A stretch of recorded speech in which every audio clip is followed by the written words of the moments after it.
അപ്പോൾ എല്ലാവർക്കും ഞങ്ങളുടെ ഇന്നത്തെ വീഡിയോയിലേക്ക് സ്വാഗതം. അപ്പോൾ ഇന്ന് നമ്മൾ ഉണ്ടാക്കാൻ പോകുന്നത് നല്ല അടിപൊളി ഒരു ചിക്കൻ കറിയാണ്. അപ്പോൾ നമുക്കത് എങ്ങനെ ഉണ്ടാക്കുന്നതെന്ന് നോക്കാം. അപ്പോൾ ചിക്കൻ കറി ഉണ്ടാക്കാൻ വേണ്ടിയിട്ട് ഏകദേശം 1 കിലോ ചിക്കൻ എടുത്തിട്ടുണ്ട്. അപ്പം ചിക്കൻ നന്നായിട്ട് കഴുകി വൃത്തിയാക്കി വെച്ചിട്ടുണ്ട്. ഇനി ഒരു കടായിലേക്ക് ഒരു 4 ടേബിൾ സ്പൂൺ വെളിച്ചെണ്ണ ഒഴിച്ചു കൊടുക്കാം. ഇനി വെളിച്ചെണ്ണ ഒന്ന് ചൂടായി കഴിയുമ്പോഴേക്കും ഒരു 2 ചെറിയ കഷ്ണം പട്ട, 2 ഏലക്ക, 2 ഗ്രാമ്പു ഇത് നമുക്ക് ഈ എണ്ണയിലേക്ക് ഇട്ട് കൊടുക്കാം. ഇനി നമുക്കിതിലേക്ക് ഒരു 3 മീഡിയം സൈസ് സവാള നീളത്തിൽ അരിഞ്ഞതും കൂടെ ഇട്ട് കൊടുക്കാം. ഇനി ഇതിലേക്ക് ഒരു 1/2 ടീസ്പൂൺ ഉപ്പും കൂടെ ഇട്ട് കൊടുത്തിട്ട് സവാള നന്നായിട്ടൊന്ന് വഴറ്റിയെടുക്കാം. സവാള വഴന്നു വരുമ്പോഴേക്കും നമുക്ക് കുറച്ച് ചെറിയ ഉള്ളി, അതായത് ഒരു 6 ചെറിയ ഉള്ളി, 3 പച്ചമുളക്, കുറച്ച് വെളുത്തുള്ളി, ഒരു കഷ്ണം ഇഞ്ചി ചെറുതായിട്ട് അരിഞ്ഞത്, പിന്നെ കുറച്ച് പെരിഞ്ജീരകം, ഇത് എല്ലാം കൂടെ നമുക്ക് മിക്സിയുടെ ജാറിലേക്ക് ഒന്ന് ഇട്ട് കൊടുത്തിട്ട് നമുക്കൊന്ന് ക്രഷ് ചെയ്തെടുക്കാം.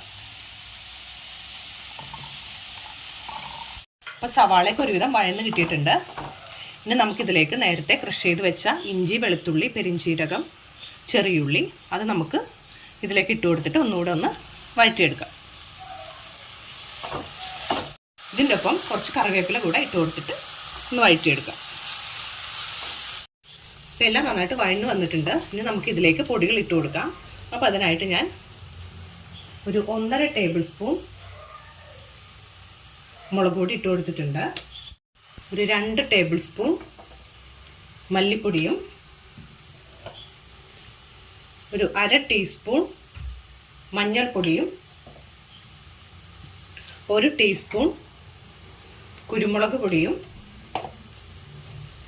1 ടീസ്പൂൺ ഗരം മസാല പൊടിയും കൂടെ ഇട്ട് കൊടുത്തിട്ടുണ്ട്. ഇനി നമുക്കിത് ഈ പൊടികളുടെ പച്ചമണം മാറുന്നത് വരെ ഒന്ന് നന്നായിട്ടൊന്ന് വഴറ്റിയെടുക്കാം. അപ്പോൾ പൊടികളുടെ പച്ചമണമൊക്കെ നന്നായിട്ട് മാറി കിട്ടിയിട്ടുണ്ട്. ഇനി നമുക്കിതിലേക്ക് ഒരു മീഡിയം സൈസ് തക്കാളി ചെറുതായിട്ട് അരിഞ്ഞത് ഇട്ട് കൊടുക്കാം. എന്നിട്ട് ഇത് ഒന്നുകൂടെ ഒന്ന് നന്നായിട്ടൊന്ന് വഴറ്റിയെടുക്കാം. ഇനി നമുക്ക് ഇതിനകത്തേക്ക് ഒരു 1/4 കപ്പ് വെള്ളം ഒഴിച്ച് കൊടുത്തിട്ടുണ്ട്.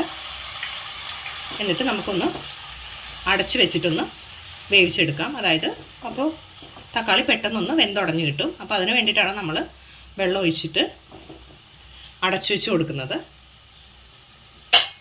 അപ്പോൾ നമുക്കൊന്ന് അടച്ചു വെച്ച് കൊടുക്കാം. ഒരു 2 മിനിറ്റ് ഒന്ന് അടച്ചു വെച്ച് കൊടുക്കാം. ഇതൊന്ന് തുറന്ന് നോക്കാം. അപ്പോൾ തക്കാളിയൊക്കെ നന്നായിട്ട് വെന്തുടഞ്ഞ് കിട്ടിയിട്ടുണ്ട്.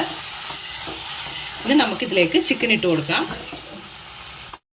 ചിക്കൻ ഇട്ട് കൊടുക്കുന്നതിന് മുമ്പായിട്ട് കുറച്ച് ഉപ്പ് കൂടെ ചേർത്ത് കൊടുക്കാം. നേരത്തെ നമ്മൾ 1/2 ടീസ്പൂൺ ഉപ്പാണ് ഇട്ട് കൊടുത്തത്. ഇപ്പോൾ ഏകദേശം 1 ടീസ്പൂണും കൂടെ ഉപ്പിട്ട് കൊടുത്തിട്ടുണ്ട്. നമുക്കിതൊന്ന് നന്നായിട്ട് മിക്സ് ചെയ്തതിന് ശേഷം ചിക്കൻ ഇട്ട് കൊടുക്കാം.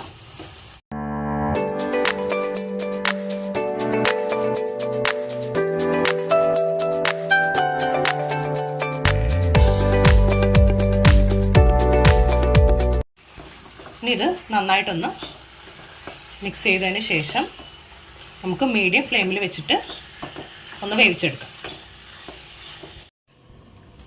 അപ്പോൾ ചിക്കൻ ഇട്ട് കൊടുത്തിട്ട് ഏകദേശം ഒരു 10 മിനിറ്റോളം ആയിട്ടുണ്ട്. ഇനി നമുക്കിതൊന്ന് തുറന്നു നോക്കാം.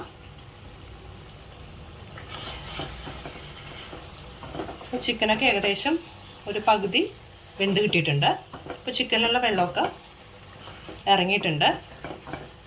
ഇനി കുറച്ചുകൂടെ ഗ്രേവി വേണമെന്നുണ്ടെങ്കിൽ കുറച്ച് ചൂടുവെള്ളം നമുക്ക് ഒഴിച്ചു കൊടുക്കാം. എന്നിട്ട് കുറേ ഒന്ന് വേവിച്ചെടുക്കാം.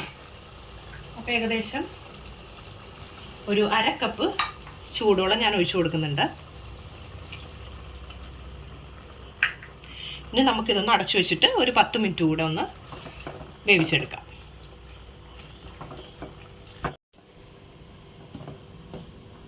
ഏകദേശം ഒരു 15 മിനിറ്റോളം ആയിട്ടുണ്ട്. അപ്പോൾ നമ്മുടെ ചിക്കനൊക്കെ നന്നായിട്ട് വെന്ത് കിട്ടിയിട്ടുണ്ട്. അപ്പോൾ നല്ല കുറുകിയ ചാറോട് കൂടിയ ചിക്കൻ കറി ഇവിടെ റെഡി ആയിട്ടുണ്ട്. അപ്പോൾ നമുക്കിനി ഫ്ലെയിം ഒന്ന് ഓഫ് ചെയ്യാം. അപ്പോൾ വളരെ പെട്ടെന്ന് നമുക്ക് റെഡിയാക്കി എടുക്കാൻ പറ്റിയ നല്ല ടേസ്റ്റി ആയിട്ടുള്ള ഒരു ചിക്കൻ കറിയാണിത്. അപ്പോൾ എല്ലാവരും തീർച്ചയായിട്ടും ഒന്ന് ഉണ്ടാക്കി നോക്കണം. അപ്പോൾ ഇന്നത്തെ ഞങ്ങളുടെ വീഡിയോ ഇഷ്ടപ്പെട്ടുവെങ്കിൽ ഒന്ന് ലൈക്ക് ചെയ്യുക, ഷെയർ ചെയ്യുക, സബ്സ്ക്രൈബ് കൂടെ ചെയ്യുക.